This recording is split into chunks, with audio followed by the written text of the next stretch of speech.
आणि याचबद्दल बोलण्यासाठी ज्यांनी ही सगळी स्टोरी केली आणि हे सगळं सत्य आपल्या समोर आणलं ते आपले झी 24 तासचे प्रतिनिधी गोविंद तुपे आपल्यासोबत आहे. आपण त्यांच्याकडनं आणखी माहिती घेणार आहोत.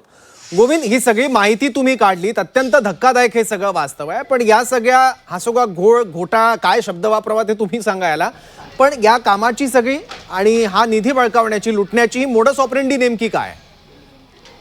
नक्कीच आपण जर बघितलं तर 2019 पासून हा सगळा ट्रेंड जो आहे तो सेट झाल्याचं पाहायला मिळत आहे. सर्वोच्च न्यायालयाचा एक निकाल होता आणि त्या निकालामध्ये यापूर्वी जे ठेकेदार काम करत होते त्या ठेकेदारांना ब्लॅकलिस्ट करण्यात आलं आणि त्याचाच फायदा उठवत तात्पुरत्या व्यवस्थेच्या नावाखाली कंझ्युमर फेडरेशन या संस्थेला निमशासकीय संस्था आहे असं सांगून हे काम देण्यात आलं. परंतु 2019 ते आज 2026 म्हणजे तब्बल 7 वर्ष उलटून गेलेली आहे.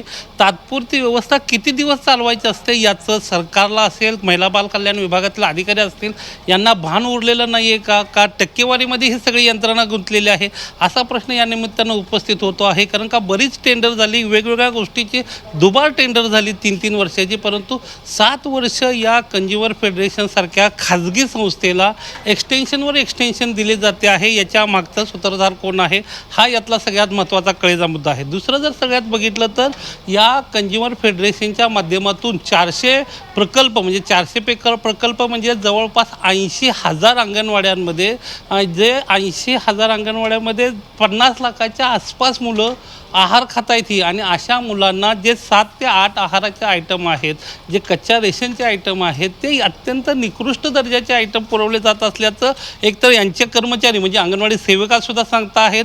वेगवेगळ्या रील्सच्या माध्यमातून या सगळ्या गोष्टी पुढे येत आहेत आणि त्याच्यात पुढचा धक्कादायक बाब म्हणजे जो आपण अहवाल आज जनतेच्या समोर आणलेला आहे तो म्हणजे शासनाचंच आरोग्य विभाग सांगता आहे की यांच्याकडून पुरवठा केले जाणारे जे आहारातलं मीठ आहे, हरभरा आहे, चणा आहे, हळद आहे, मिरची पावडर आहे किंवा तेल आहे हे सुद्धा निकृष्ट दर्जाचं आहे. म्हणजे गोविंद, माझा पुढचा प्रश्न याबद्दलच आहे. हे फार काळजीत टाकणारा आहे कारण आता चांगलं ब्रँडेड चांगल्या कंपनीचं आयोडीन युक्त मीठ सुद्धा फक्त 10 ते 15 रुपये किलोच्या आसपास मिळतं, पण त्यात सुद्धा भ्रष्टाचार केला जातोय. त्यात सुद्धा निकृष्ट दर्जाचं मीठ मुलांना पुरवलं जात आहे आणि हा फक्त भ्रष्टाचार नाही आहे, हा मुलांच्या आरोग्यासोबत खेळ सुद्धा आहे. कोणाचा वरदहस्त आहे, कोणाच्या आशीर्वादाने हे सगळं सुरू आहे?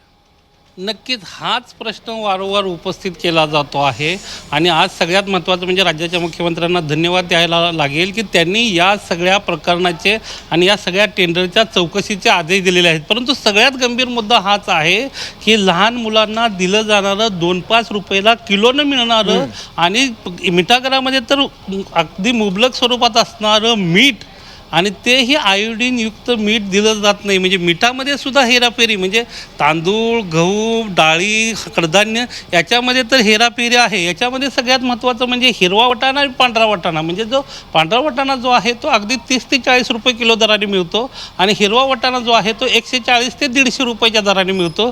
त्यामुळं 140-150 रुपयांचा वाटाणा न देता पांढरा वाटाणा दिला जातो आणि ज्या पांढऱ्या वाटाण्यावर आपण गेल्या कालचा जो व्हिडिओ बघितला आणि एकूणच या सगळ्या परिस्थितीच्या अनुषंगानं महिला बाल कल्याण विभाग जे आहे टेंडर प्रक्रिया का डिले करते आणि ही संस्था खाजगी आहे असं जर सांगत असेल तर अशा पद्धतीनं या संस्थेला हे टेंडर ज्यांनी दिलं त्यांच्यावर गुन्हे दाखल करणार का, त्यांच्यावर कारवाई करणार का आणि त्यांना मदत करणाऱ्या अधिकाऱ्यांची चौकशी करणार का हा या निमित्तानं प्रश्न आहे. अगदी बरोबर आहे. आणि या प्रकरणात आता चौकशीनंतर कारवाईची देखील प्रतीक्षा राहील. झी 24 तासनं माध्यम म्हणून आवाज उठवलेला आहे या गोष्टीबद्दल आणि आता अपेक्षा आहे ती आपल्या सगळ्यांना, ती म्हणजे कारवाईची.